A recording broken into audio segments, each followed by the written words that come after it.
Good afternoon, ladies and gentlemen. It is your Kiwi Connection here, Kevmo7, with a bit of a different video here today. I'm going to show you my gaming setup. I had a few people asking about it, so I thought I'd go ahead and show you what I'm working with over here. So we're just going to use the webcam here. Now, I have taken the side panel off already, just to give everyone a better view. So yeah. Anyways, start with the case.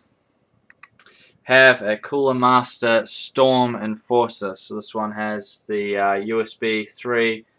Another nice features, a 140mm fan in the front. Lights up red. Has a gap down the bottom here, so you mount the PSU and it can the power supply can suck air from underneath. It also has its own mesh filter, which makes cleaning it easier.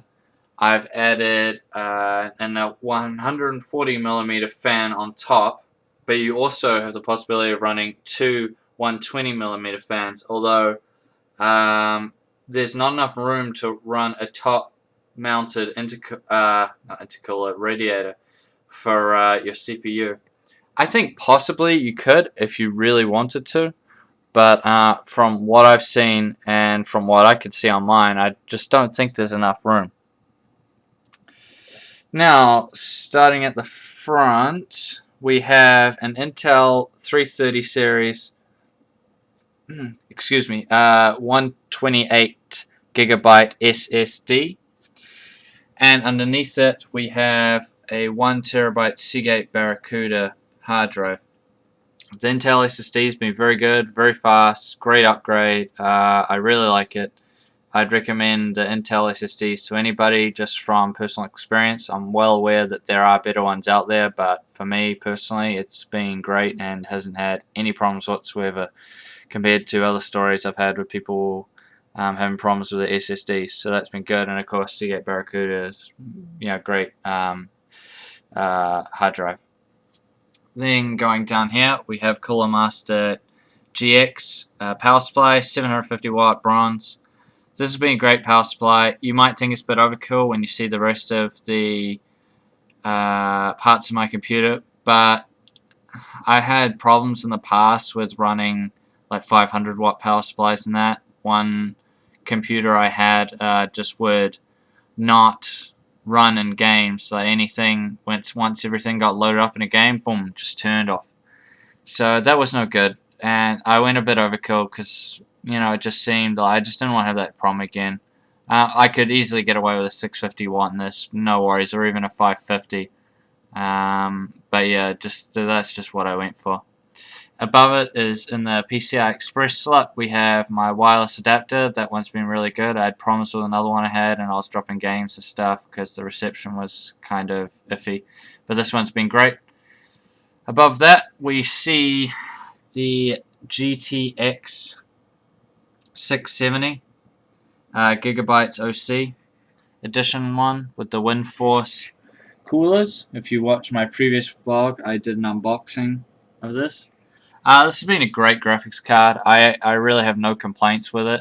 2 gigabytes on boost. It was said to do 1060 megahertz speed, but my one does 1170, so maybe mine goes a bit harder than others, but yeah, I've heard other people had a similar experience with theirs, so maybe they just put that on there to give them more of a yeah, just to be safe, not to so people everyone that gets them, they'll do that speed, but maybe other people, they'll go a bit faster. Maybe they have a bit more in them. I know I'm well aware you can overclock it even more than that, but I'm just happy to leave it at that for now. I have no worries with it. The RAM we have, let me just move something. The RAM, we have 16 gigabytes Corsair Vengeance, 1600 megahertz RAM. That's dual channel. It's been very good. The motherboard is a Gigabyte Z68 XP UD3. It's been pretty good. Like, it hasn't crapped out or anything, but for overclocking, it hasn't been the greatest. Maybe it's just mine. Maybe, other people have had a similar thing, but, I think next time round when I upgrade to i7 4770K when the Haswell processors come out, I'll try another company because I really haven't been that thrilled with it. The processor is i7 2700K, and cooling it is an Antec Kuhler. Is that how you pronounce it? Maybe. H2O 920. This is a 120mm thick radiator running in push-pull. For reference, it pretty much goes neck and neck from what I've seen with a Corsair H80 in push-pull.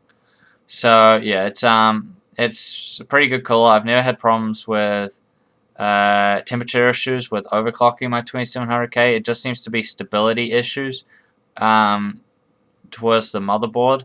I'm not sure why. I've tried heaps of guides overclocking. I've talked to heaps of people, and whatever I do, it just doesn't seem to really be that stable. I've had it at 4.7, but after a while, it just, it starts to have issues, and I've had it at 4.5 as well, and again, temperature was not an issue at either of those speeds. It was just, yeah, it just was a bit funny.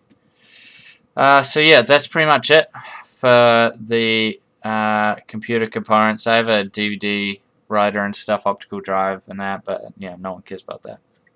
Peripherals, obviously you've seen my headphones. I have a SteelSeries Siberia V2 headphones, really good, really like them. My mouse is Razer Death Adder. Great mouse, no complaints with that either, on a SteelSeries mouse pad with the Razer bungee there. My keyboard is a Razer Black Widow. Great keyboard, no complaints. Mechanical keyboard, very nice, very good. The keys don't light up, which is probably the only thing I don't really like so much about it, or would, well, not that I don't like about it, but it would be better if it did, because in low light times, you still, it'd be easier. But it's not really that big of a complaint, and really it's not that bad. My monitor is a 23.6-inch LED Asus, and my speakers are just the Logitech ones. I forget what they're called. They're pretty common. You've probably seen them before. So that is my gaming setup. Whoa. Let's chuck you back. There. Perfect. Perfect. So yeah, that's my gaming setup. It's been very good for recording with XSplit. I really have had no complaints at all, to be honest. With this, I'm looking to upgrade mainly because the 2700K is getting slightly old. I didn't want to upgrade to a 3770K because I didn't see the performance increase as being, worthy of the investment. But from what it looks like with the 4770K, it looks like it's going to be a nice step up. So that'd be quite good.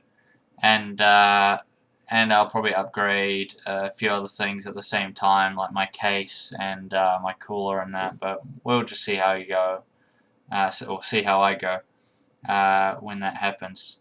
But anyways, hope you enjoyed the video. Hope it's informed you of what my gaming setup is. And I'll catch you guys next time.